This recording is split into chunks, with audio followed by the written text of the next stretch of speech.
Alright Guardians, this is our weekly solo player walkthrough guide to the Challenge of Elders, or the Champion of Elders as I like to call it. This week's thing is precision kills, so it's pretty much any subclass will do. We're featuring a Titan, we'll get into that later. We do this every single Tuesday, so if you do this every Tuesday, level up, get cool gear, whatever you might do this for, go ahead and hit subscribe because I'll have this up for you every single week. And if you need a solo player's guide to the Nightfall, look in the description box below. I'll have a link to one of these subclasses, and the other two links will be in that video's description. If you need a Warlock, Titan, or a Hunter, look no further than my channel. So other than that, let's go ahead and hit that subscribe button if you're new, get into the setup, the modifiers, and then we'll hit the guide. Alright, so the modifiers this week are Airborne, players deal more damage while in the air. Berserk means that the darkness won't flinch even after massive damage. This gets incredibly annoying in the second round. And precision kill bonus, precision kills are worth more points. So we picked the Titan this week because we have yet to feature a Titan in one of these videos. So we're gonna go ahead and do it. We got the Fatebringer. If you're using Fatebringer, single point sling, or field scout, do not use explosive rounds, even though that will help with your range a little bit. It will also, you have a good chance of not getting the precision kill because it'll be an explosive rounds kill. So just take it off explosive rounds while you do this one. Trust me. We're using high impact sniper. This time it's the Black Spindle, but you can use Devil's Dawn, Event Horizon, whatever sniper you really want to use. We're using a sniper to get these far away precision kills on the bosses, but if you want to use Gjallarhorn and use and jump and get that airborne effect on the boss, that's also a great idea. And then we're using the Quillam's Terminus because why not? Of course, Armamentarium. Untouchable reduces the cooldown time of Ward of Dawn, always good. Increases the duration of Ward of Dawn. So Bastion, Untouchable, get it more often, it stays longer. Unbreakable, Force Barrier continually recharges, so if you take damage while under the Force Barrier shield, it will regenerate instead of just going away slowly, which is always nice. We're using Weapons of Light to get that bonus damage on the boss, and then we like Spike Grenades, but that's really up to you. Anyways, let's go ahead and get into the guide. Stalker of the Vex, the Overmind Minotaur.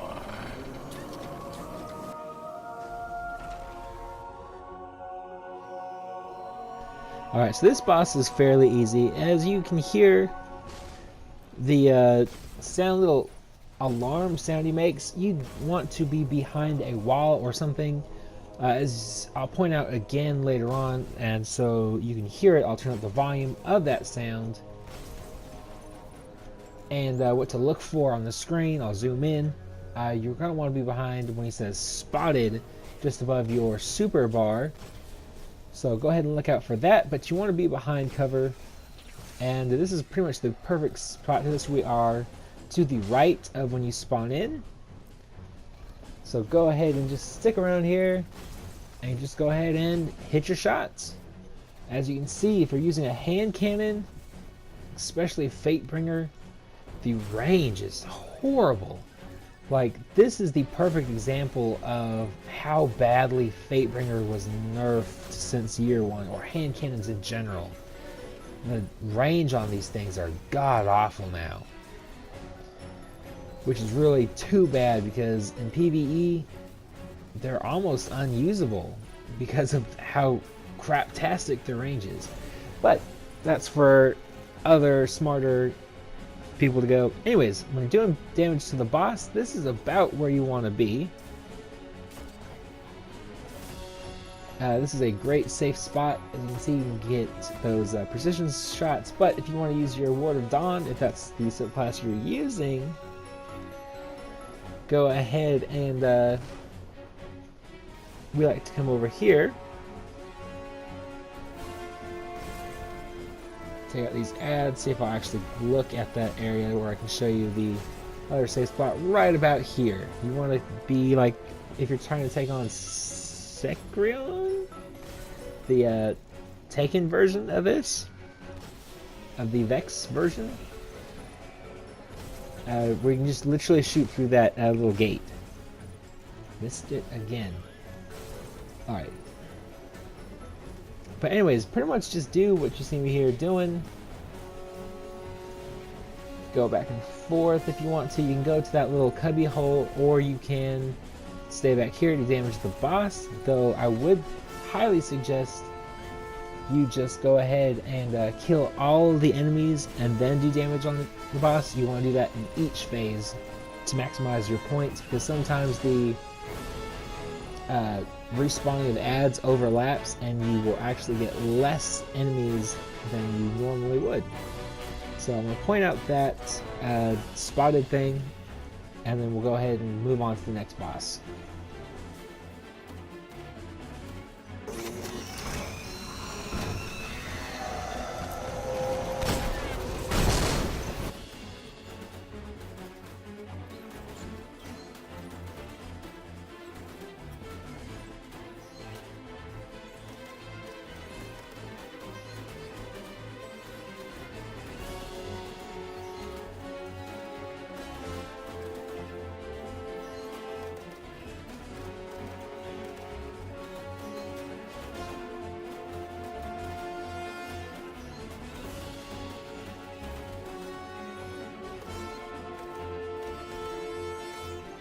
Cabal strategist, Bal Arun.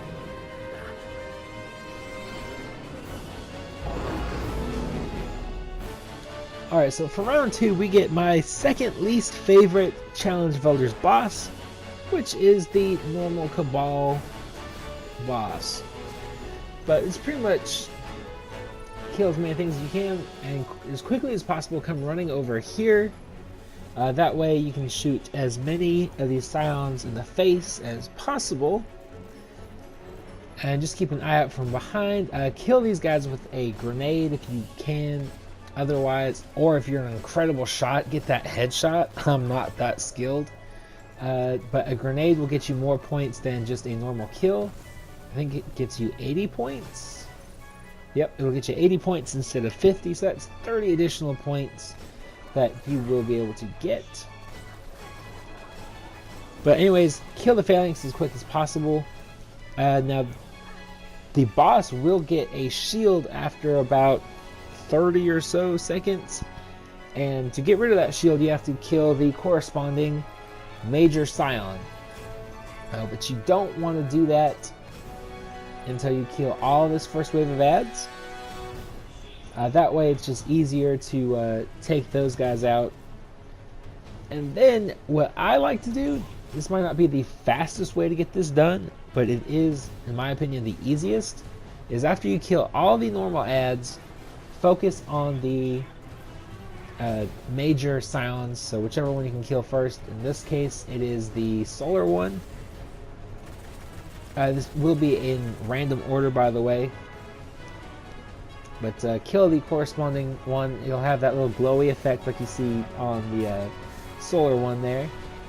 So kill him, wait for the next Silent Flare to activate, and then kill that one, and then finally do the same one with the third one. In mine it went Solar Arc Void, I believe.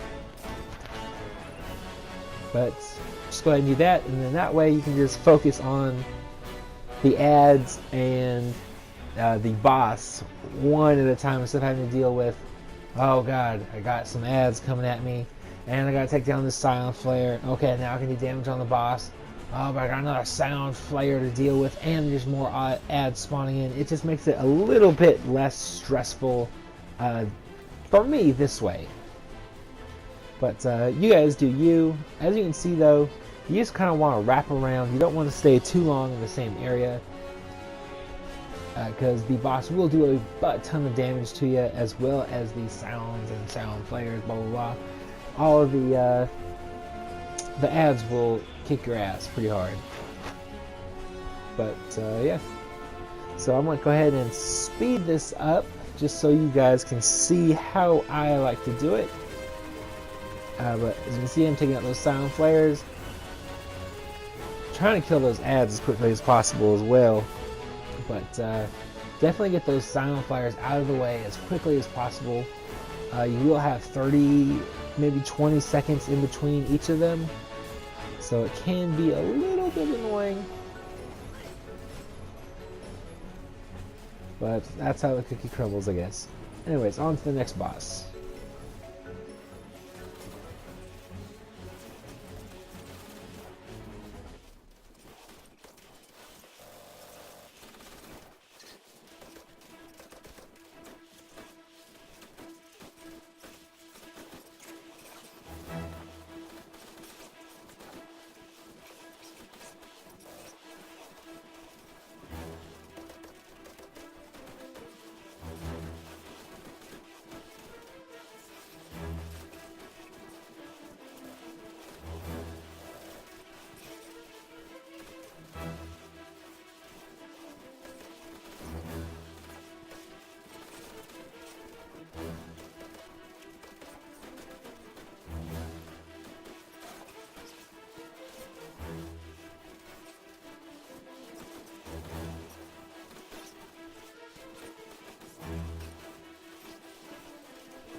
Wretched night, dark blade of the Hive.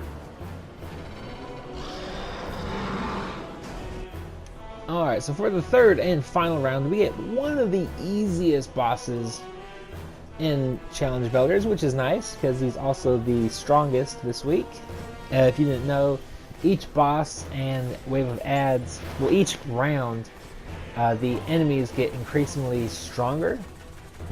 So what you want to do is you really want to stay here, because he'll spawn mines around the rest of the map, like around the rim. So this is really the easiest spot to stay under cover. It's not a whole lot of cover, so you will have to be pretty careful. But as you can see, just take out the acolytes as quick as possible. And really, if you have time, focus on those wizards, because they will melt you pretty quick. What you want to do is just stick around here, like you see me doing. The boss won't damage you, he can't even see you from down here, so that's always nice. Focus on those acolytes, and then what you want to do is run up here.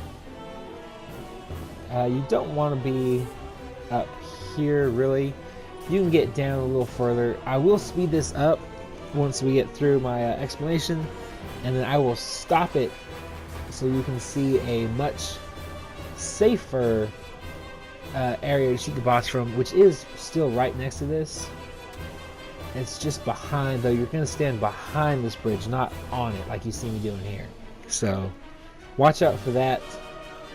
And then, yeah, as you can see, run back here and just start it all over again. It's pretty much that, rinse and repeat. And then just be very careful, because the ads are pretty strong in this level, or this round. And other than that, that's about it. So I hope you found this guide useful, informative, helpful, whatever. If you did, take the time to hit that like button. Look down below if you need any Nightfall guides. Subscribe to the channel, do all that cool stuff. And yeah, other than that, I will talk to you later.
back for them when you're ready.